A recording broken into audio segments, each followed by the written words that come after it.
Hey nutshellers, let's talk about one of the most serious crimes, rape. It's not funny, but today we're going to educate, inform, and slightly entertain, because science doesn't have to be boring. We'll be answering, why do they collect DNA in rape cases? How is it done? And how do the experts know who the real culprit is? Let's get into it.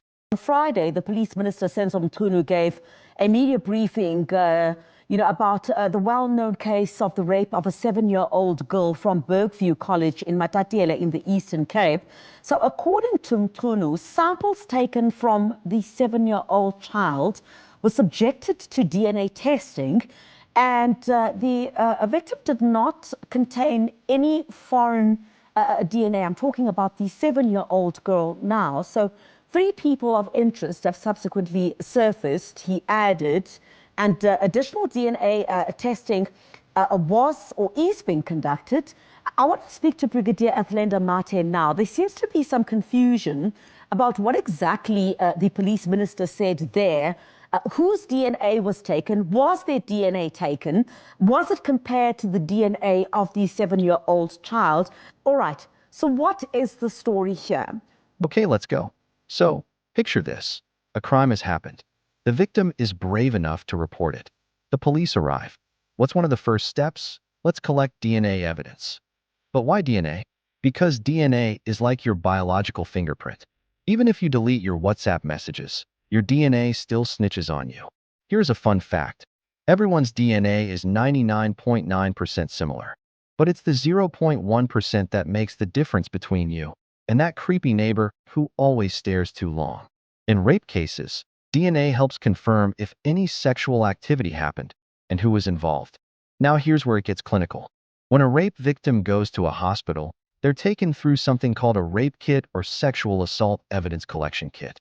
This kit includes swabs, specimen containers, documentation forms. And no, it's not the same as a makeup kit, though it might also change someone's life. So what do they collect? 1. Vaginal, anal, or oral swabs to look for semen or saliva. 2. Pubic hair combing, in case foreign hairs are present. 3.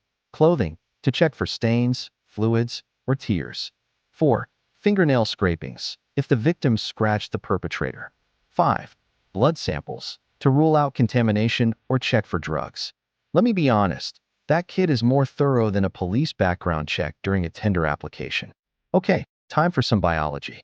Let's get nerdy. DNA, or deoxyribonucleic acid, yes, say it slowly like you're in a spelling bee, is found in every cell of your body. Each person's DNA is unique, unless you're an identical twin. And even twins don't share WhatsApp passwords, so there's still a difference. Now, when semen enters the body, it can stay for up to 72 hours. That gives experts a window to extract DNA before it's broken down by natural body processes. Think of semen like a guest who came to the party uninvited and forgot his ID unfortunately for him. The bodyguard, aka the forensic team, collects it and tracks it back to the guest list. Once samples are taken, they're sent to a forensic lab. And no, it's not that guy in the basement with a magnifying glass. Here's the process. 1. DNA extraction, getting the actual DNA from the semen or cells. 2. Amplification, PCR. They make millions of copies of the DNA using something called polymerase chain reaction, because the original amount is usually tiny. 3. Profiling, STR analysis. They compare specific locations in the DNA to known profiles and databases. If the suspect is known, they compare with his DNA sample. If unknown, they run it through databases like CODIS in the US or local equivalents in South Africa. If it matches, boom, game over. Unless the guy says, I have a twin, or claims it was consensual. But let's be clear, DNA doesn't solve everything.